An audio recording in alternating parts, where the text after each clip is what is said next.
Kate, thanks for having a chat with me today. I appreciate it. It's okay. We had a chance to sit down with each other back in 2015, and this year we are having a chat because you are the incoming chair of the PBCC. Absolutely. Congratulations on that. Thank you. Or soon to be congratulations on that. For the viewers who don't know, can you tell us a little bit about the Plant Breeding Coordinating Committee? Sure, yeah. So the Plant Breeding Coordinating Committee, or PBCC as it's more frequently known, is really known as the SCC 80, that's its project code.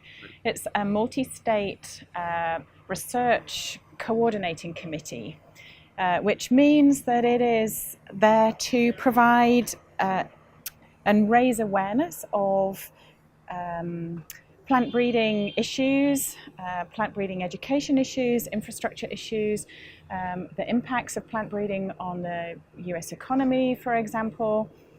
And really it's a land-grant university-based organization, so it has representatives from each of the states, or as many as the states that have got active plant breeding programs. Right. And it enables us to have a kind of direct voice through our to and through our state agricultural experimental station directors into USDA, into Congress if necessary, and to really kind of just help inform in a non sort of lobbying way. Right. So we provide a kind of unbiased view on the benefits really of plant breeding. Excellent. So, seeing as we're here at Davis at the NAPB meeting, my next question will be, how does that differ from what NAPB does? So actually this is the joint meeting of the NAPB Right. and the PVCC. Right. The NAPB actually came about through the PBCC when it was recognized, I think maybe 7-8 years ago, that there needed to be a different kind of voice out there, an organization that would enable that bit of kind of outreach into the public domain, a little more advocacy. And I guess the other difference is that the NAPB covers both public and private breeders, whereas the PBCC is very much focused on the public breeders in the land-grant universities. Gotcha. Good distinction. I like that. So now, if we go back to PBCC, what are some of the primary functions that are on an annual basis that the group is responsible for annually? So the like all of these kind of multi-state projects and committees, we have a 5-year rolling project plan, so every 5 years it's renewed. We can kind of adjust our objectives, change it. The focus varies slightly in terms of what it is that we think we can achieve in the next 5 years. We're a voluntary organization, so you have to kind of put that into the balance between what we're doing throughout the rest of our working day. But on any one annual cycle, there are these particular aims, objectives that we're working towards, and within the 5-year cycle, some of them in any one year will take kind of a little more priority than others. So as you come into your first year at the helm, so to speak, what will be your core focus? Well, my focus is really in terms of actually what's listed as our objective 1, which is to try and to build an idea of what the US capacity is in terms of our plant breeding. So on a human level, but also on sort of infrastructure, access to knowledge, access to germplasm, technology, that kind of thing. We're tasked within our current 5-year project of trying to survey this capacity both within the public and the private sector.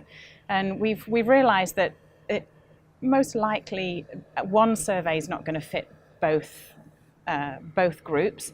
So the initial push for the coming year is going to be to focus on the public breeding capacity, and then we'll also start to try and build some capability to try and survey as best we can the private industry.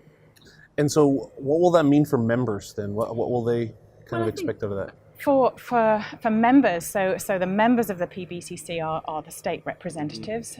We're going to hopefully engage our state reps into this whole process a little bit to try and get them to encourage their their state members, their state breeders, to fill out the survey. A survey is only as good, first of all, on the questions that you ask, but also secondly on whether you get a decent level of response. 3 responses does not a survey make. Absolutely. Right? We've built with the state reps throughout the last few months. We've tried to build a reasonable contact list of who we think are the plant breeders in each state, and we're at 665 names right now. So, potentially there's a lot of people out there with plant breeding links. So we're hoping that our state reps are really going to help just encourage a little bit that people complete the survey.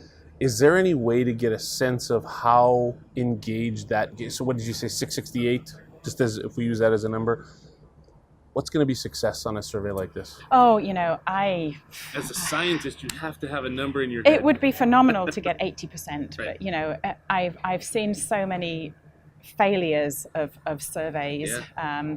I think what I'd like to move forward with this one is that we can build it into trying to improve our communication as well. One of PBCC's aims is to sort of improve the communication that's floating around in the plant breeding community. We're aiming to build, for example, or improve our website, which at the moment is just a page through the NAPB site. We already have in the pipeline a kind of just a interactive map of the US. We're hoping to get that on board later this calendar year with an opportunity so that, if you just kind of hover over each state, you'd be able to see the contact name of the state rep for that state. If we can get some good survey data, perhaps we'll be able to add it into that so that maybe if you can hover over that state, you'd get the state rep's name, but you'd also have a list of which crops are being bred in that state. Right. That kind of thing. Well, maybe if we can push that forward might mean that we get a little more engagement from our plant breeders, because if you're not going to fill out the survey, your crop might not be represented on your state. Makes sense. Makes absolute sense. That really does seem to be a common theme in most of the dialogue that I've been part of here at Davis is communication, and that the responsibility used to be I would come to this meeting and hear folks saying, well, it's not really our responsibility to have that conversation. Like, let the communications folks handle that, and we'll breed plants. Right. And now I think, and last year and maybe even the year before, when we were at Washington, the conversation was really starting to shift. That the onus is on us, and what are we going to do about it? I'm curious. I mean, I know you are standing up to have this conversation a lot. But what would you say to your colleagues to get them also having these conversations? Well, you're absolutely right. It's a theme that we're hearing across the board now. It really has to be encouraging all the plant breeders out there to get out and tell their story. We are doing a massive service for the community. We're producing food. We are enabling the sustainable future of agriculture.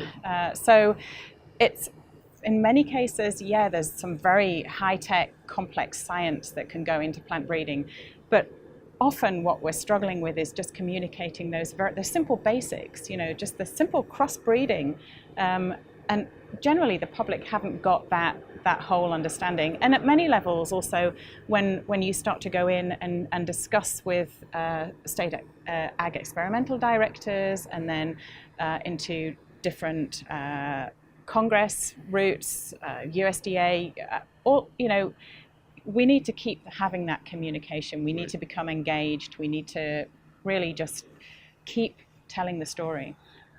When people from the outside of plant breeding look in, they have questions like why do we need so many of these breakdowns of why has NAPB got one piece and PBCC got another piece? And so what would you say to those people? Why is it so important to have that broken down so the responsibilities are very pointed and very clear about what each group is working on? I think if you don't break it down to some extent, you'll never, nobody will take responsibility for any of it. And I think if we, by maintaining some sort of foci of what it is that we're aiming towards, there's a greater chance that as the different groups will engage, take responsibility and move forward. But of course, there's a lot of collaboration between all of them. As exhibited by joint meetings. Absolutely. Right, because it really is critical that the left hand knows what the right hand is doing. Quite, yes. Yeah, absolutely. as always, an absolute pleasure to chat. Is there anything that I've missed, Kate? Is there anything that's on the radar for you that is top of mind? I think just kind of one point really is that, you know, as I said, PBCC is really it's a volunteer organization, but we are starting to produce some results and some of which are actually being reported in this year's meetings. So, for example, one of the objectives that we've had is to move forward in terms of understanding more about accessing germplasm. Pat Byrne is giving a talk, I think this afternoon, on a publication and a white paper that he's worked on in collaboration with a number of other plant breeders, all about germplasm access, curation. So that's part of the program. And then also one of our other objectives has been about intellectual property and public plant breeding programs and how to manage that. And we have a whole session, Bill Tracy's managing a whole session within the main framework of the meeting on exactly that. So it's a great way to get some of the PBCC outputs out to the wider community. Excellent. Well, good luck with your efforts and good luck for the coming year. Thank you. Thanks, Kate. Okay. Awesome.